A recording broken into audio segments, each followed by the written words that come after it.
This is Punk Rock and Politics, and today is April 24th, 2018, and this is episode number 60. Let's do this! These days are strange, it's true. I would bomb the shit out of them. If you think that punk rock doesn't mix with politics, you're wrong.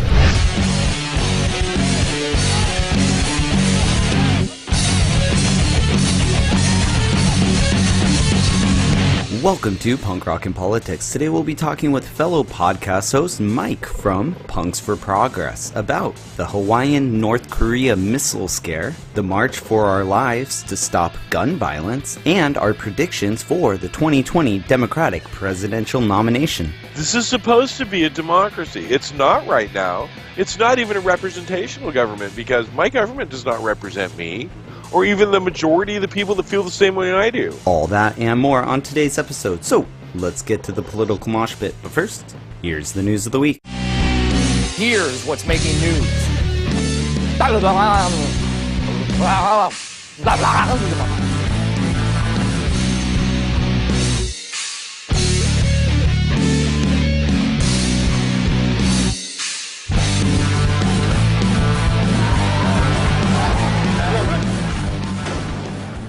Kim Jong-un agreed to cancel North Korea's weapons programs in anticipation of President Trump's visit to the peninsula. More news as this develops. The Democratic National Committee sues Russia, WikiLeaks, and the Trump administration over the 2016 presidential election. The suit claims that Russia, WikiLeaks, and the Trump administration conspired against Hillary Clinton's 2016 presidential campaign, making it perfectly clear that we as a country will never stop talking about the 2016 presidential race.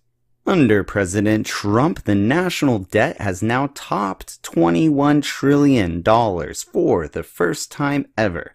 So much for fiscal conservatives. Former Lady Barbara Bush has passed away, and former President George H.W. Bush is now in intensive care due to an infection. We wish him all the luck and a speedy recovery. Evangelical and evil neocon Mike Pompeo clears the first vote in the Foreign Relations Committee to become the new Secretary of State for the Trump administration. He will go on to face the entire Senate for a vote later this month. Senator Rand Paul flipped his no vote to a yes vote, caving under pressure from President Trump like a little bitch. At times like these, I miss his dad, Ron Paul. And on this day in rock history, April 24th, 2003, the Dixie Chicks launched their publicity campaign to explain their position after the controversial statement regarding the Iraq War. Now, looking back, they were totally right, and it only goes to show that in times of war, you'll be branded as a traitor by simply questioning the government's use of war based on lies. And that's the news of the week!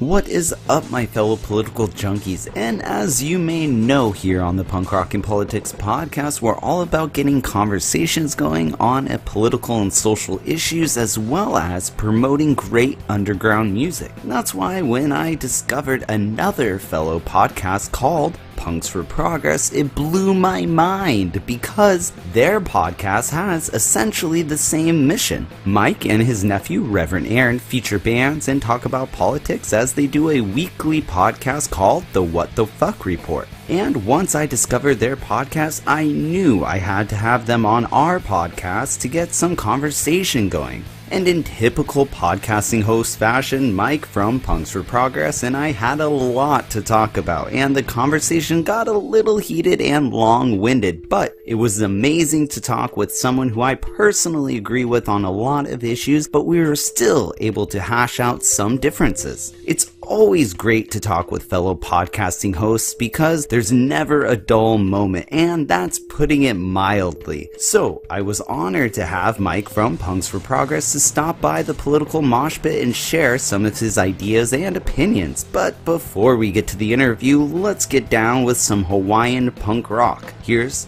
Bomb Me Baby by Step on the People.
And that was Bomb Me Baby by Step on the People. And as everyone remembers, we had Step on the People back in episode 47.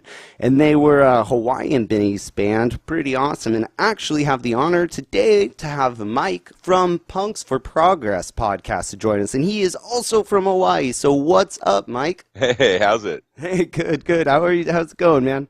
Oh, how are you doing, Mike? Good, dude. Yeah, I was just, we were talking a little bit before the interview about how this band, they're from Hawaii.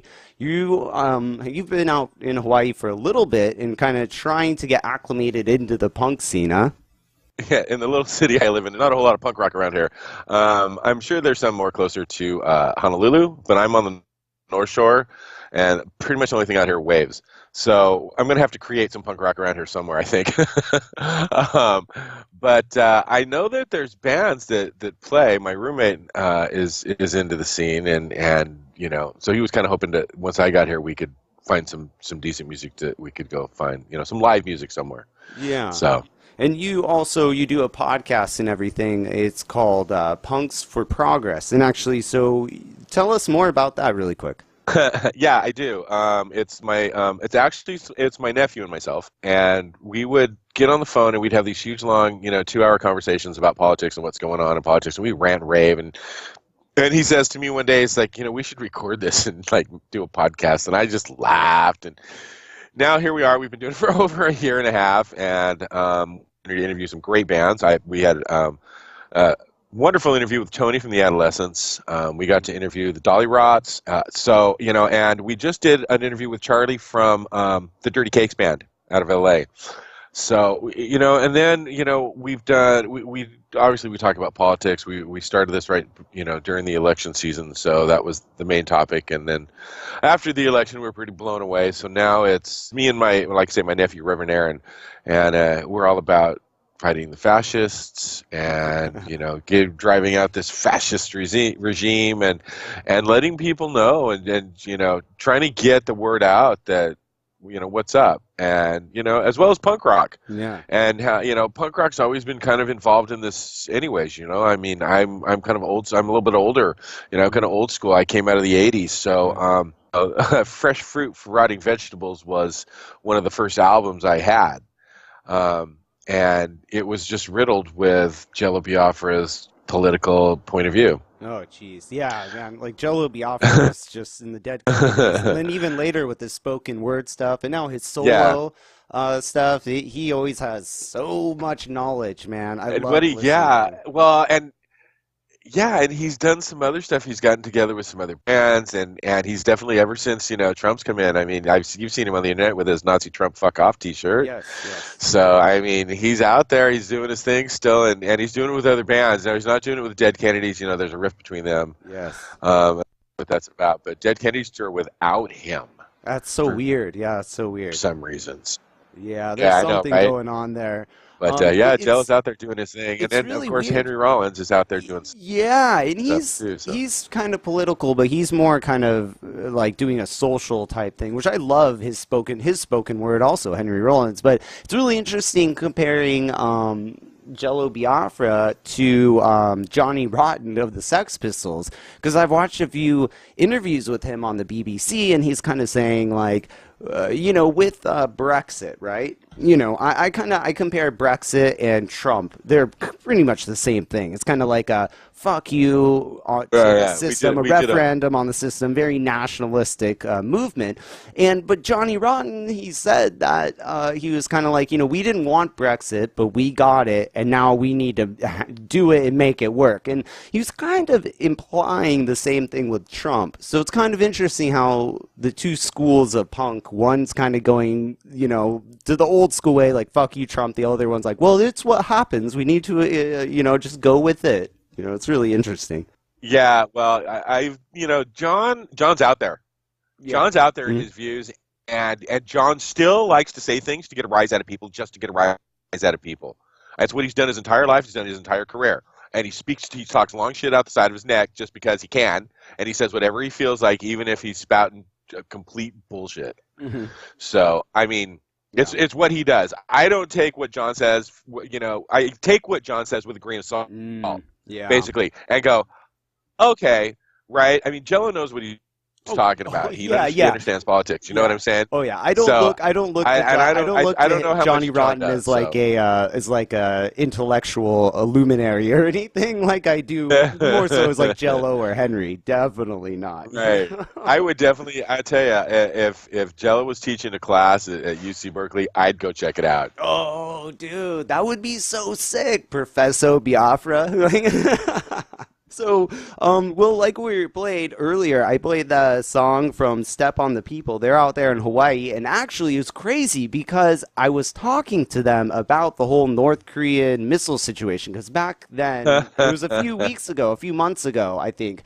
It was back in 2017, we're talking about it, and they're like, yeah, it's kind of scary. And then I heard the thing on the news about how the text messages went out, and the first thing that went to my mind was, it's Sam from the band. I've been in contact with him. I was like, no! I was like, I hope everything, man, that must suck. So, dude, you were there. You experienced that, right? How was that?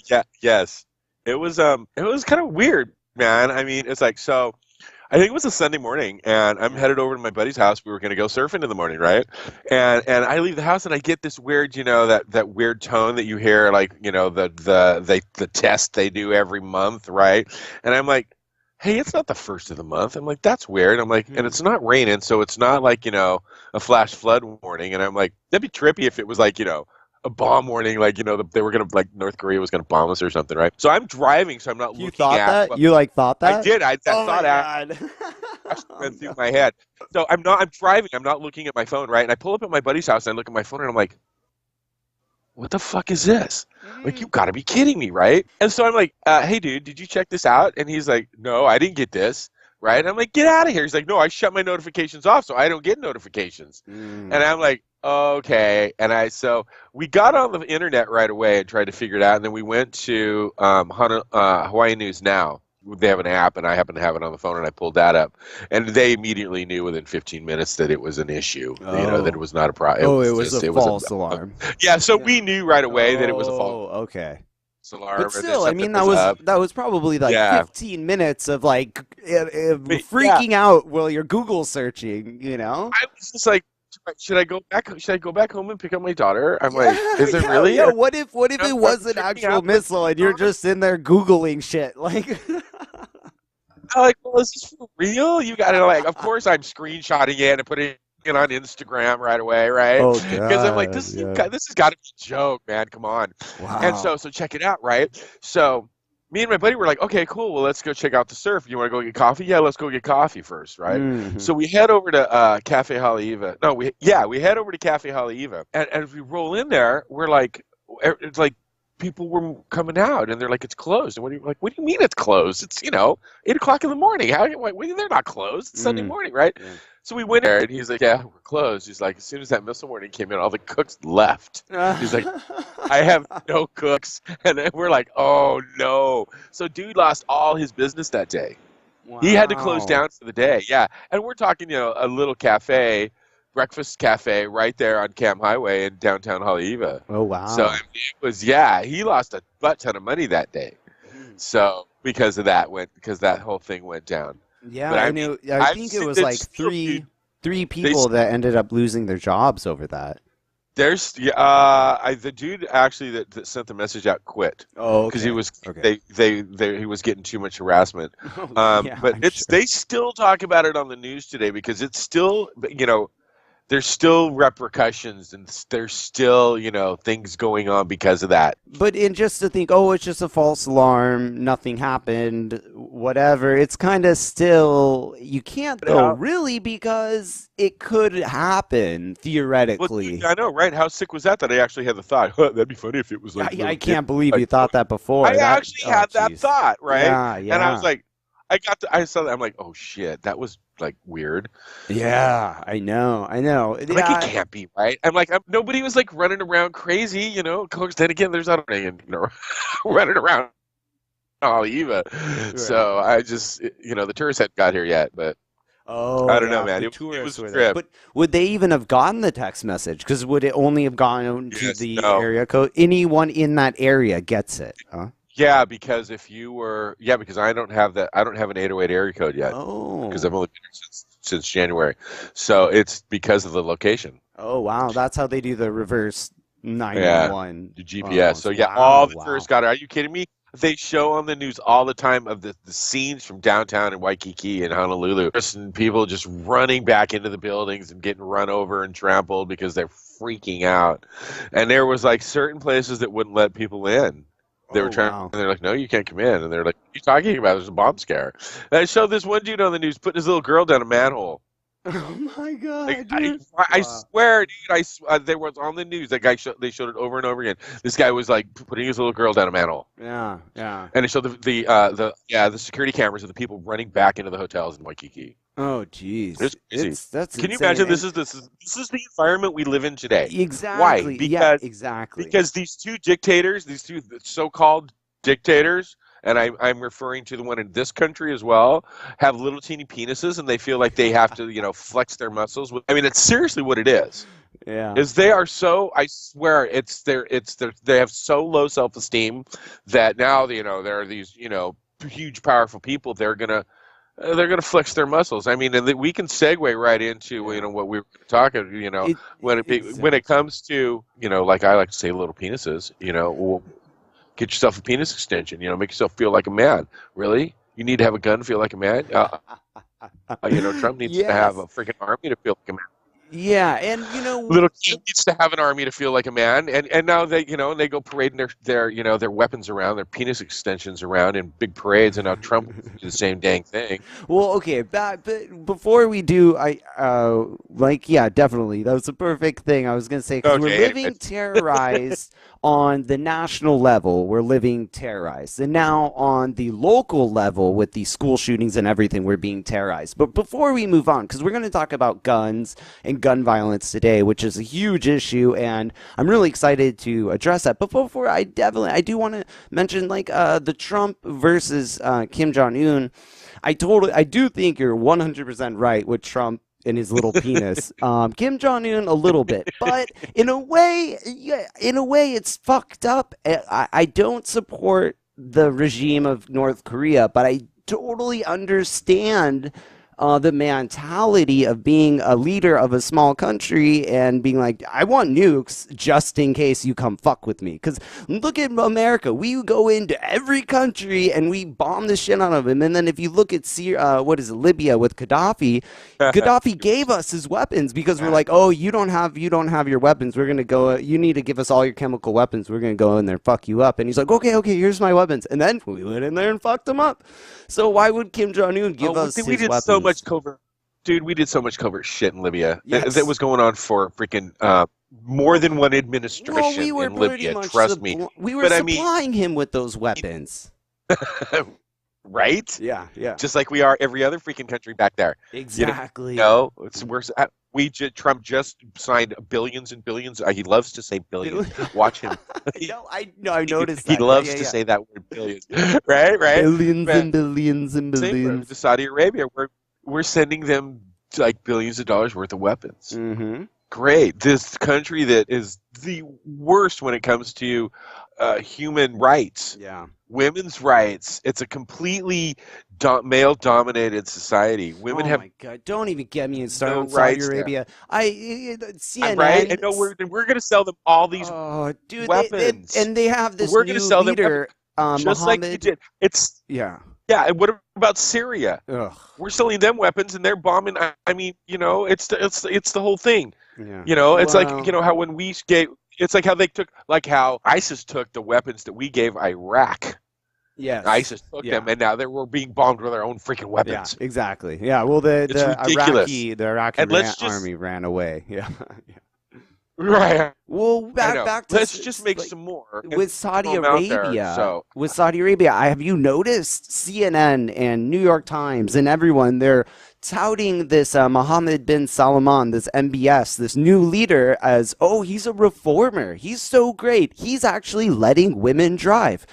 Not to mention they still have to be with their male chauffeur that they can't leave the house with. So it's such bullshit. They even had his brother on CNN and they're kissing his ass. And I'm like, dude, these guys are, and they're like, oh, And at the very end of the interview, Wolf Blitzer's kind of like, well, maybe eventually you guys can catch up with your woman's rights. Ha ha ha. The women would appreciate that. And they're like laughing about that on CNN. And I'm like, dude, like, how fucking crazy is that? It's just insane. But Okay.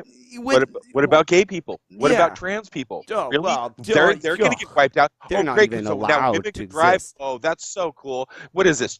1968? Mhm. Shut the hell up. And they're Great, our you let number. women They're our fight. number F one off. ally, and they're our number one ally in the Middle East. It's No. insane. It's insane. But No. dude, let's get No, so they're from the not an ally. well, quote unquote, they are. But No, I know, they No, shouldn't be. I agree. right, you're right. So on the macro level, Because they buy our weapons. well, okay, exactly. So we're spreading our weapons on the macro level throughout the world, like we just discussed, and then on kind of to the micro level, micro penis with Trump and everything. But in America, we're spreading fear and we're spreading NRA. So we're gonna talk about guns and everything. But right before we talk about guns, we got to check out this song to segue into it. Here's "I Got a Gun" by Downtown. I got an AK from the NRA. I got a 12 gauge and some road rage. I got a 45, try to stay alive. I got a half cock, now it's time to rock. Do not fuck with me, my friend. I got a gun. I got a gun. I got a big gun. We're gonna have big fun. I got an Uzi gun and it weighs a ton. I got it sawed off just to fuck you up. I got some bullet spray for a rainy day. I gotta pull the trigger. I gotta pull the trigger. Do not fuck with me, my friend. I got a gun. I got a gun. I got a big gun. We're gonna have big fun. I gotta have some fun with my running tongue. I gotta make some tracks with some shooting bats. I got some hand grenades for the street parades. I gotta pull the trigger. I gotta pull the trigger. Do not fuck with me, my friend. I got a gun. I got a gun. I got a big gun. We're gonna have big fun. I got the safety on, but baby not for long. I gotta make a point with some hollow points. I think you better pray for no ricochet. I gotta pull the trigger. I gotta pull the trigger. Do not fuck with me, my friend. I got a gun. I got a gun. I got a big gun. We're gonna have big fun. I got a gun. I got a gun. I got a big gun. We're gonna have big fun.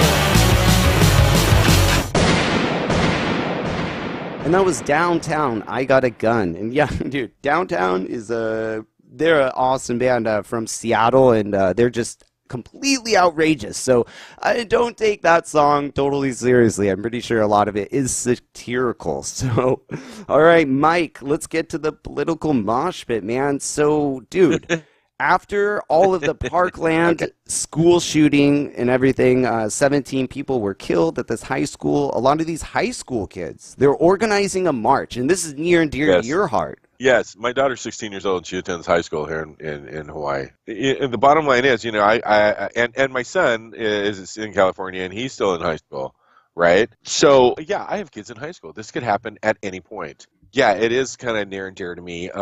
Fortunately, my daughter wanted to walk out, and so I encouraged her to do that. And here in the state of Hawaii, they said, "Here's the deal: we're going to allow you to walk out. We're totally cool with that. We'll even give you a place to go. You can speak. You can do what you're going to do, and you can assemble there. Okay? If you leave the campus, that's cool too. All right. But if you leave the campus, you get an unexcused absence. If you stay on campus, we're not going to excuse you. There will be nothing. Yeah. If you stay on campus, we're going to let you walk out. We're going to let you do your thing as long as you're back in class by, I think it was 8:30 or something, 10:30, something like that, right? So yeah, I think it was 10:30 because I think they walked out at 10 o'clock. But whatever. Anyway, so as long as they were back in class and everything was cool, and I'm like, that's fine. Walk out then. You can leave campus. I'm cool with that. I don't care about the unexcused absence. Well, she ended up staying on campus, and they had a few speeches, and it was really pretty cool. Yeah. But then she got text messages from her friends in California and sent her pictures of their walkouts, and the school she attended in California, she got pictures of their walkouts, and we actually talked about that in our last weekly What the Fuck report, which is our podcast. That's what we call our podcast, the Punks for Progress Weekly What the Fuck report. Oh, okay. Nice. Yeah. So, but we addressed that, and we talked about that, and then today was actually March for Our Lives. And unfortunately, I had to work all day. Otherwise, I would have been downtown Honolulu marching for, my child's lives and the lives of all the other children. I read online that there's yeah. like 600,000 people or so downtown D.C. It's probably going to go down as one of, if not the largest marches on D.C. There's more people there than the Women's March that just happened. Well, I believe the Women's March helped organize this, but I saw pictures. I happened to cruise my my Facebook and Instagram after I got home from work tonight, and I saw pictures in Australia, dude, of like this just center just packed out in solidarity with March for Our Lives. Okay, this thing went worldwide, man. Yeah, and I'm so glad. I got home tonight, and my roommate was telling me, he's like, "Did you happen to see what, the speech from Emma Gonzalez today?" I said, "No, man, I've been working all day, I haven't had a chance." And I guess she's got up there and she spoke for a little while and, said what she was going to say, and then she stood silent for 5.5 minutes, which was as long as it took that dude to kill those 17 kids. Freaking powerful, man. That's crazy. Freaking powerful.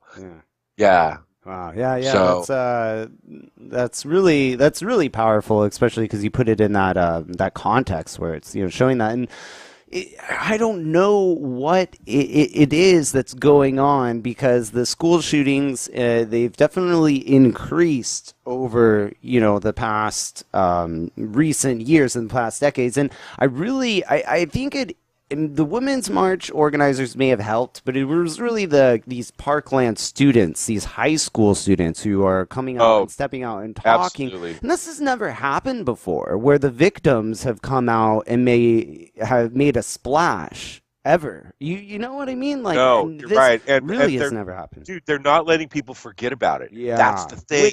Because after, the NRA keeps hoping that everybody forgets about these things. Well, and then it just goes along until another one pops up. And then people rant and rave on Facebook for 2 weeks, and then it goes away. Yes, these kids aren't letting it go away. Yeah, well, not just that, but like I believe it was after Sandy Hook in Connecticut, they passed looser gun control measures. Or it was another. Oh, it's been ridiculous. Yeah, so a lot of the things, and even since Columbine, I remember watching Columbine. That was ridiculous. That's crazy that we haven't gotten.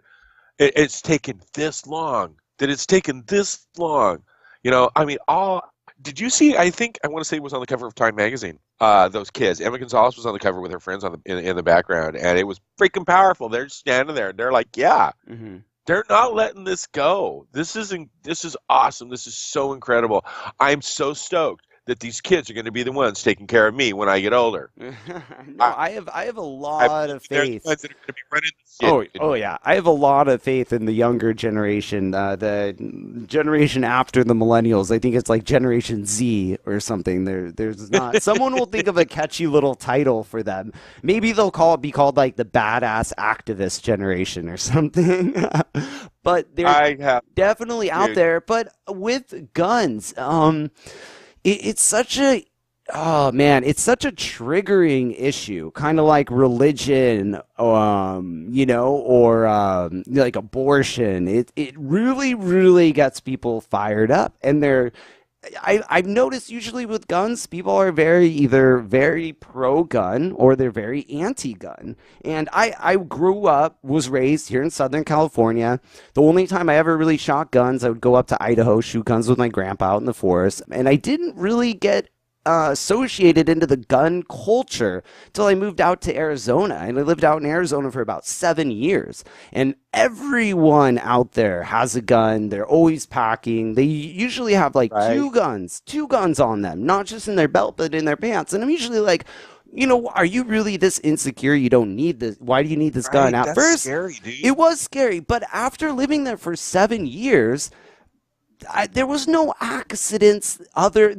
It wasn't like the guns were creating any more problem than were happening here in Southern California. So it really changed my mind state on guns and gun safety. So I think I am very, very, very liberal on everything, but with guns, I think the liberal and the left really need to explain to the right, we don't want to take away all the guns. Because that's what they fear. Doesn't matter. But that's what they They're fear. not gonna. They don't hear you. Yeah, Obama was gonna take them away. Remember? No, he didn't do anything with your guns. No. Mhm. I mean, okay. And here's what they say. Well, it was under Obama when everybody started getting assault weapons and stuff. Yeah, it was. You know why? Because Bush was the one that deregulated it. Yeah. He's the one that got rid of the Republican Jesus, also known as Ronald Reagan's Yeah. His assault weapons ban. Yeah. Up until that, the freaking Republican put that in. Mhm. Remember that, guys? No, Mhm. no, it's gone so far Okay. right now. It's just I'm gonna ridiculous. do kind of a devil's advocate argument because I did see online and I'm like, it's kind of an all right argument. But they said Let's do it. before the Ronald Reagan did the weapons ban, assault weapons ban.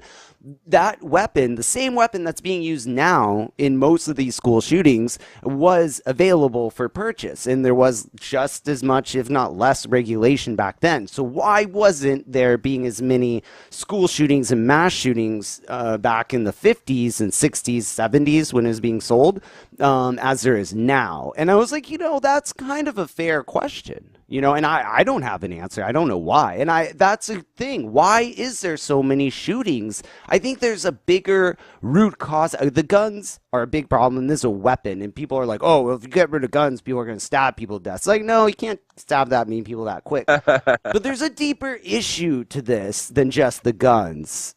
No, there's not, bro.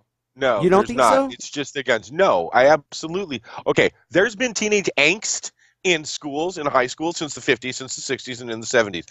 I went to high school in the 70s. I graduated in 1981. Okay, we had teenage angst. We thought about killing ourselves. I mean, we thought shit was fucked up then too. Yeah. All right? Mm-hmm. Yeah.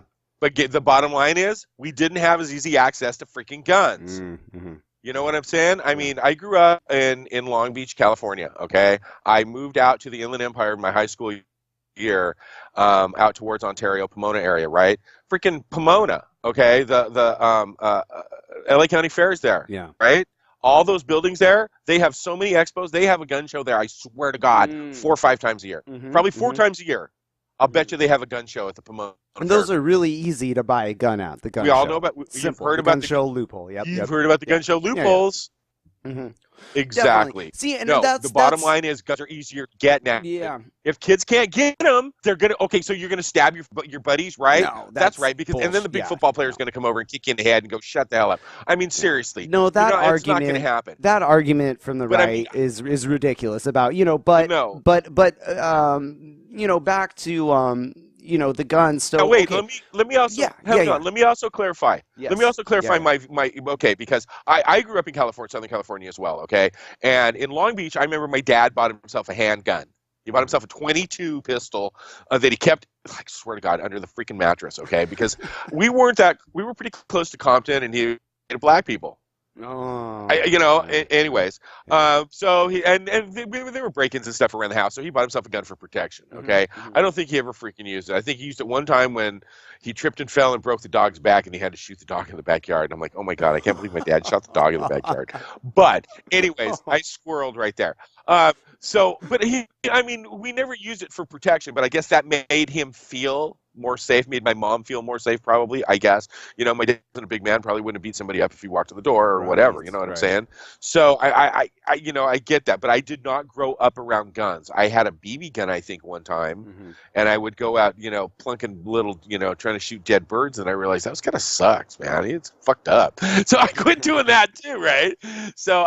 But I also explain this, all right? I understand the need for a gun sometimes. When you live in, like, let's just say upstate California, rural California, right, where there's not a police station for quite a number of miles.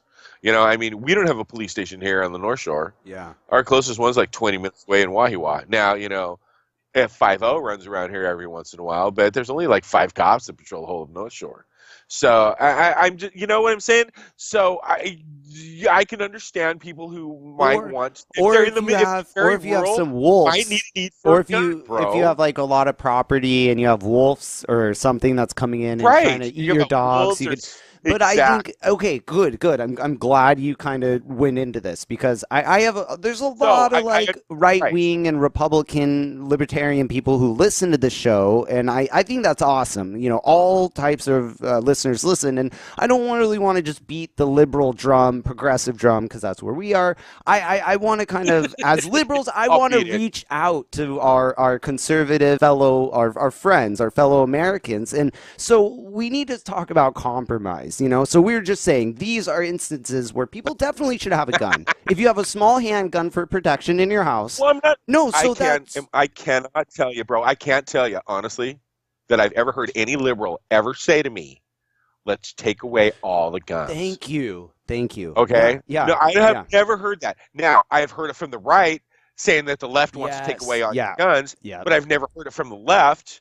But the Now, left I don't- never I don't want says, a but gun. the left Don't never force me to says, have one. but here's the thing. The left never says, we don't want to take away all your guns. The left never says that, though. You know, which is like, I think the left needs to say that more because, like, people on the right, they listen to fuckers like Rush Limbaugh and Sean Hannity, and like you said, they hear them saying, Obama's going to go away your guns. The liberals want to take away your guns. So I think the left needs to say, dude, we do not want to take away your guns. We just want to make them regulated and fix it so there's no loopholes or this easy access. Oh, and see, okay, I mean, first of all, I've heard the liberals beating that drum. Okay, I've heard them say that more than once. We don't want to take away your freaking guns. Yeah. All right, you know what I want to yeah, see, and I'm going to go probably a little farther left than most liberals that I know. Okay, but they should be regulated like freaking cars. Yeah. You need to pay. You need to pay. Well, you need to pay registration on them. You need to prove you can freaking handle the thing. Bottom line is, they're not like every tool in the shed. It's a killing machine. It's either going to kill an animal or it's going to kill a person. Assault weapons are made to kill a lot of people really fast. Bottom line, they're not made to kill deer. They're not made to shoot birds in the backyard. Exactly. Okay, they're made to kill a lot of people fast, and a civilian has no right, should have no right to own one, in my opinion. Yeah. Okay.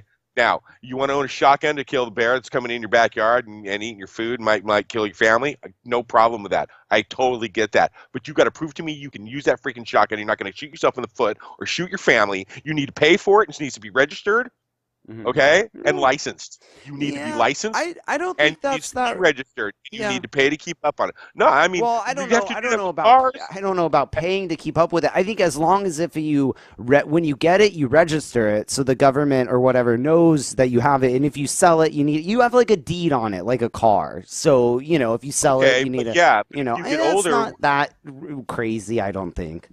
yeah, dude. Yeah. But if you get older and all of a sudden you can't see as well, you can't drive a car. You have to be able to prove you can see to drive a car. You know Right. what? You still need to prove to me you still know how to handle a gun, and and won't shoot yourself in the foot. And if you can't, then you somebody in need your to family. transfer it to your family member or something. What? Yeah. Right, exactly. Yeah. My dad quit driving because he kept getting in accidents. Mhm. And he's like, okay, I'm not going to drive anymore. Yeah, okay. See, I mean, I think something like that. Now, I understand that's just my point of view. Yeah. Yeah. No. I mean, and that's like what I say. I think it's a little farther left. But I would just, honestly, brother, honestly, and this is what I hear the liberals beating the drum about. Common sense gun control.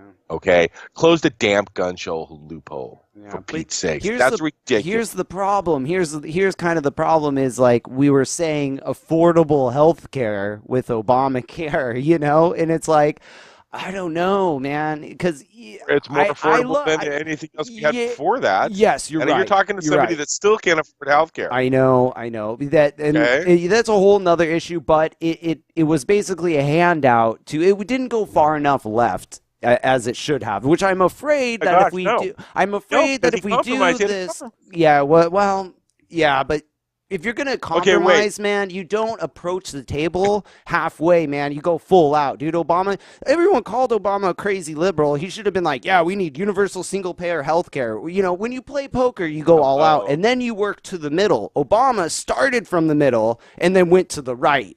And no Republicans even voted for it anyways.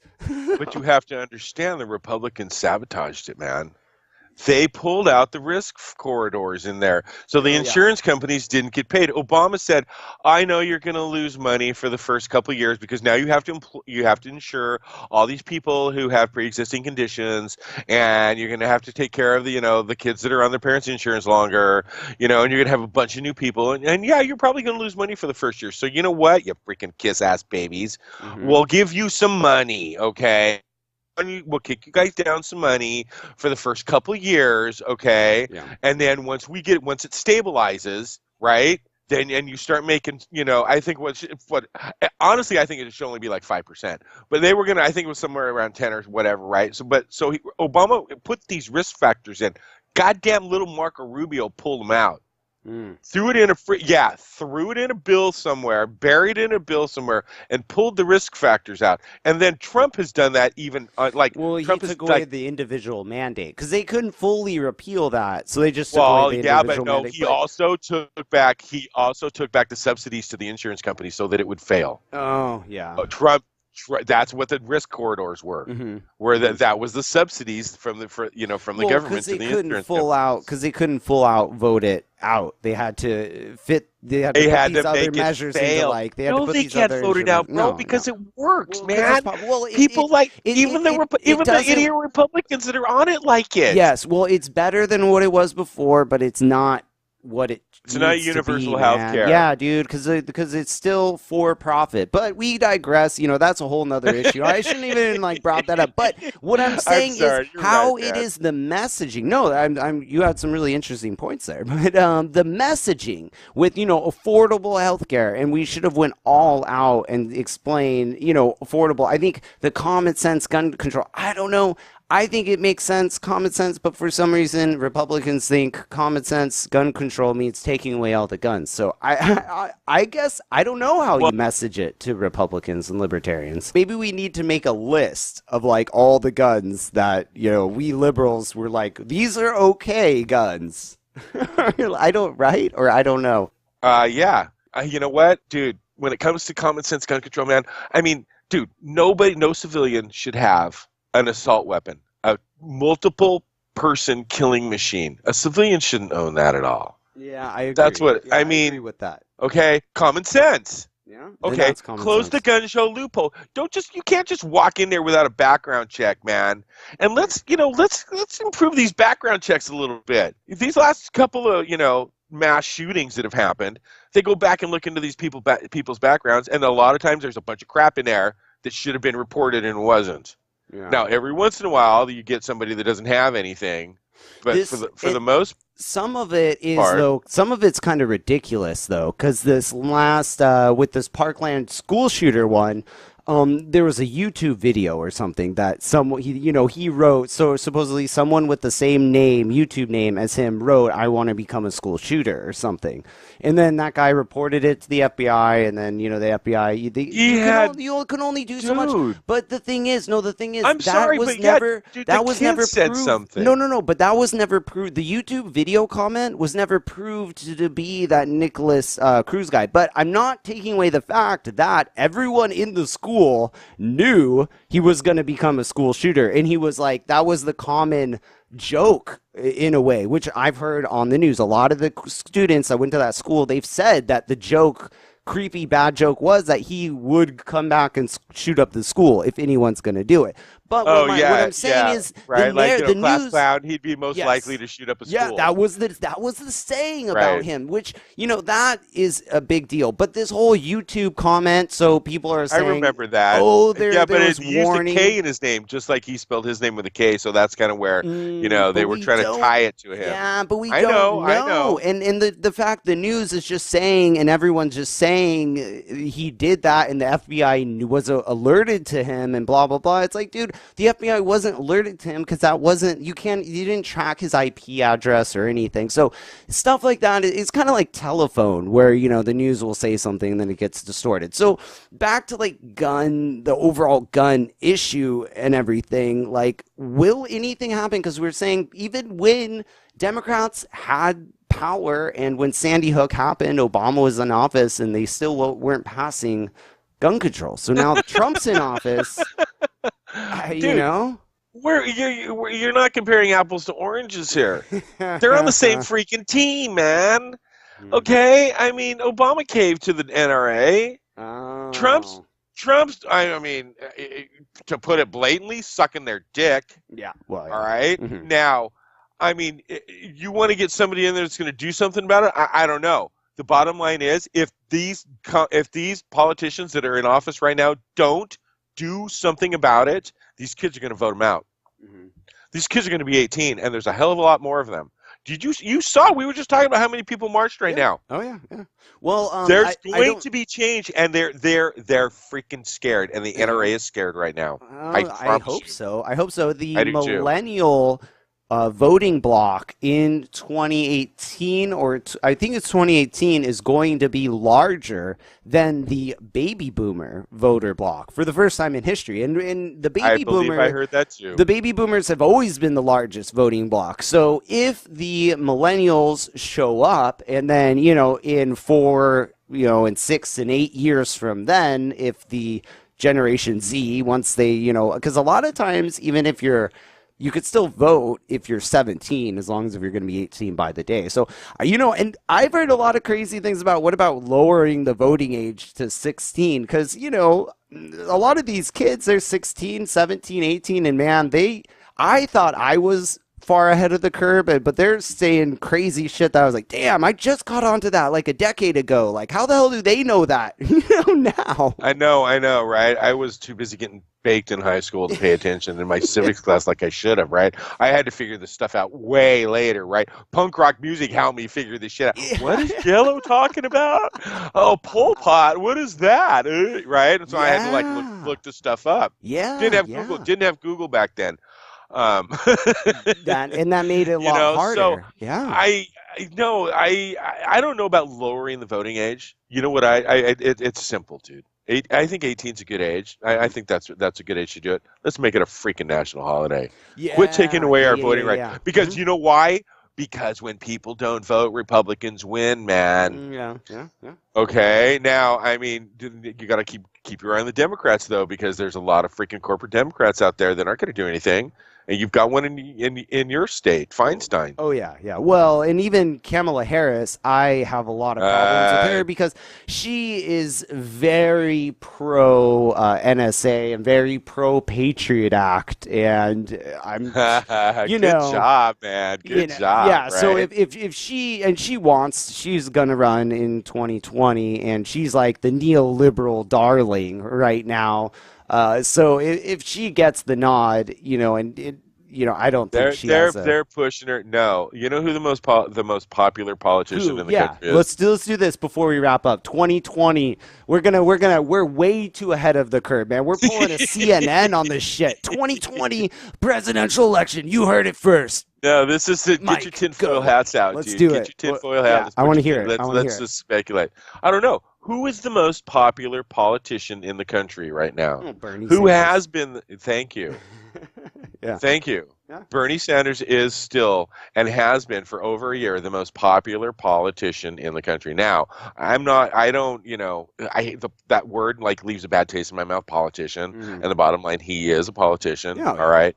Yeah. But I mean, the only person I could see myself getting behind. Yeah. Right. Except maybe Tulsi Gabbard. I don't even trust. She won't run.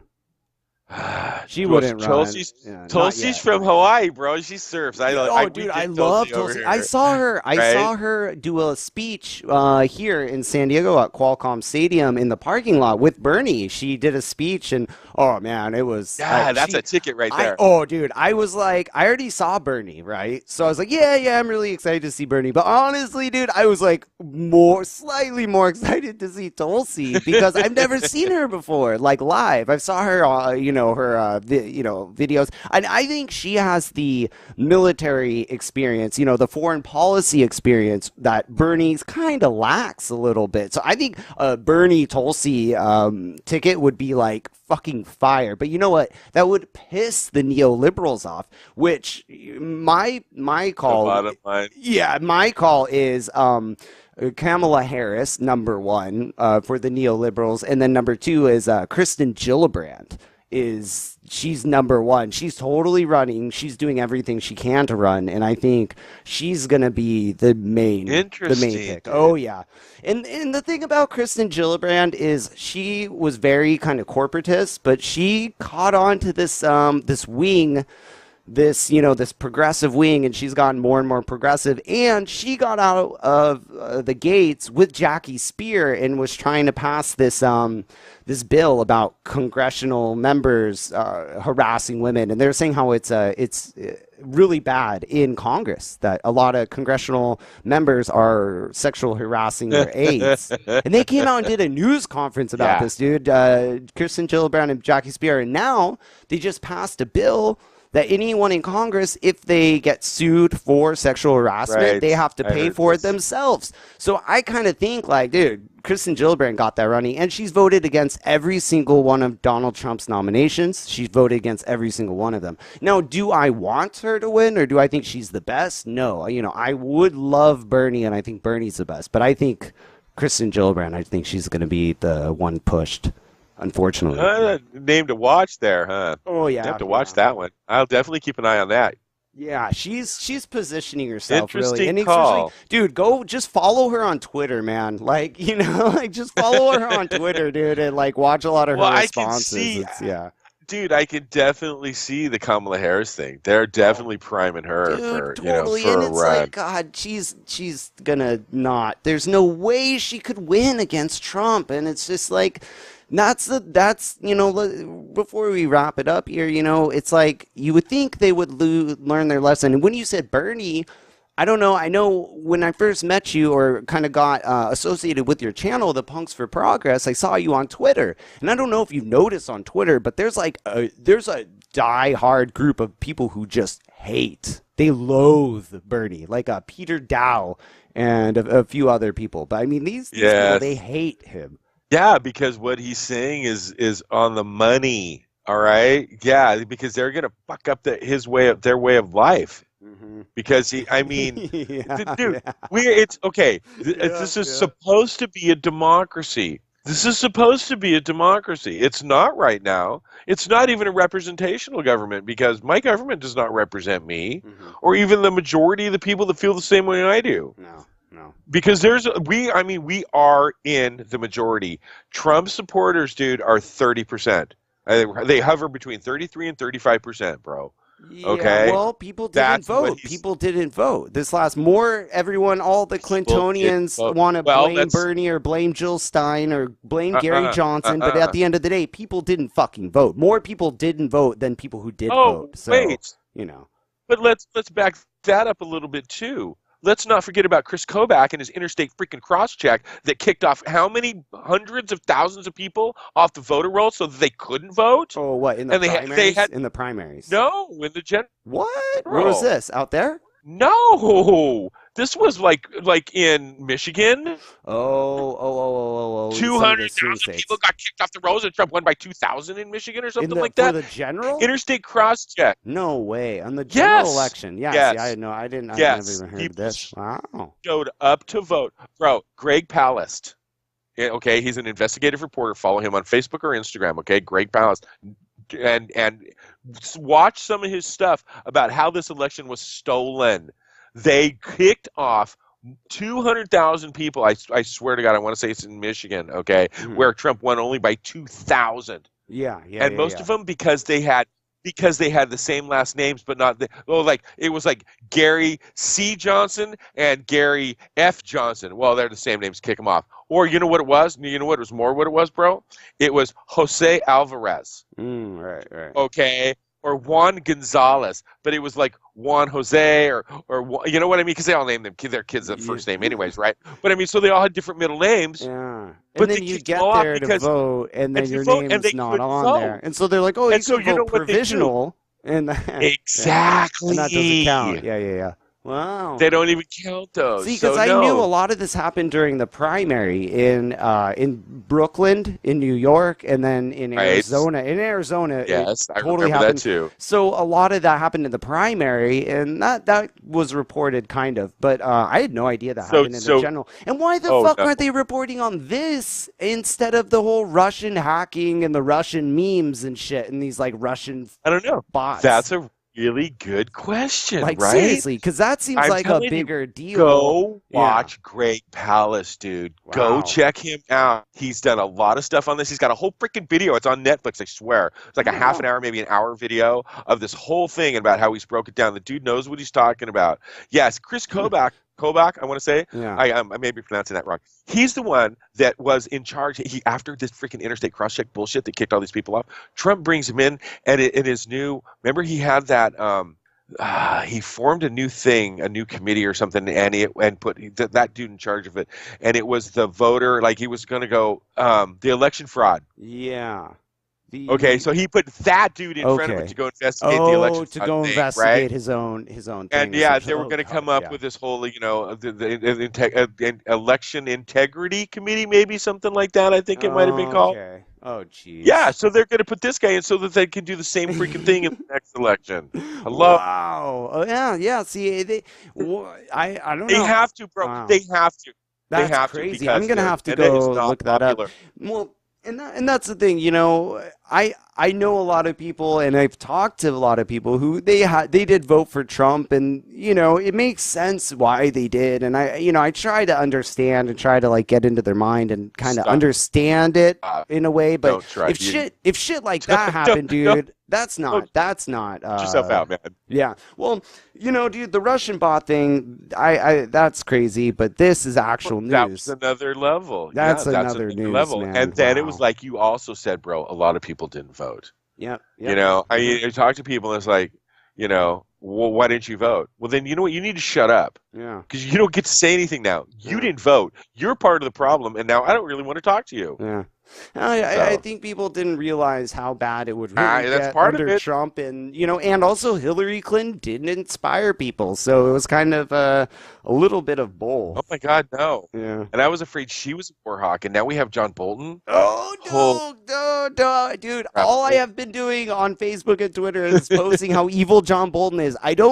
Okay, we got to wrap this shit up, but dude, everyone, if you don't know Sorry, John man. Bolton, dude, look up Project for a New American Century, like the Iraq War. John Bolton was the ambassador to the UN, talking about how we need to abolish the UN. I mean, this guy is fucking insane. He was writing about how we need to bomb Iran back in 2000, 2006, 2008. It's like, dude, Iraq War is failing, and you want to go and bomb Iran? Like, fuck you, dude. Like, yeah, John Bolton. And the thing, dude, Trump said he wanted to drain the swamp, and he was really saying he didn't want neocons. He was calling out George Bush for the Iraq War, which I thought was kind of fucking awesome. In the Republican debates, the only person who does that is Rand Paul and Ron Paul, who and Trump did it. And now he's surrounding himself with these people. It's like, Of course, it's asshole. a game. Yeah, it's dude. a complete game. Anyone That's fell for exactly shit. what it was. I think a lot Drain of people the swamp, my ass. It was fill the swamp up with some more alligators. Throw in a few snakes and crocodiles while you're at it. Exactly. Well, Mike, dude, I had a great conversation, man. And if I did people too, want, man. Thanks. yeah, dude, if people want to check out more of you and your nephew's podcast, Punks for Progress, Punks for Progress. Yeah, how are they gonna find you online, man? We are on YouTube. We put up what's called the weekly What the Fuck report that we do, and we talk about politics, and we play videos and punk rock music and so forth. Check out, we have a bunch of different, I want to say channels, but a bunch of different things you can look at over there. Aaron puts up, Reverend Aaron, my nephew, he puts up a bunch of videos there. I put up a few videos, so you can find us there. We're on Facebook, Punks for Progress. We're on Twitter, Punks4Progress. Yeah, that's how you find us. Awesome. Nice, man. Well, yeah, and soon I'm getting him to go on iTunes. That's my main and all the podcasts. We're going to get your podcast official. That's what we're going to do. But if you don't, let's do it. Definitely. And then we're having you on our show. Yeah, and you got to come on our show, man. Yeah, and then hopefully by then I'll have it online on the Apple, and then we'll share it to everyone so everyone could check it out. But awesome, dude. So everyone who has a Twitter or Facebook or on YouTube, go check out Punks, and it's 4, like the number 4 progress. It's Punks the number 4 progress on Twitter. On YouTube, it's Punks for Progress, just like it sounds, and on Facebook, it's Punks for Progress. Okay, cool, awesome. And like we're talking about, dude, with the 20 election in the burn, here's a perfect song to go out, man. Here's Paradise Hell by After the Burn.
Thanks for checking out Punk Rock and Politics. If you enjoyed the show and the information brought to you, please subscribe and share the podcast. It helps us here at Punk Rock and Politics, but more importantly, it helps the featured bands gain exposure. Also, if you know any bands or musicians who would like to join the political mosh pit and have their music featured on the Punk Rock and Politics podcast, please email us at punkrockandpolitics@gmail.com. Thanks again, and we'll see you next time. And rock on, political junkies.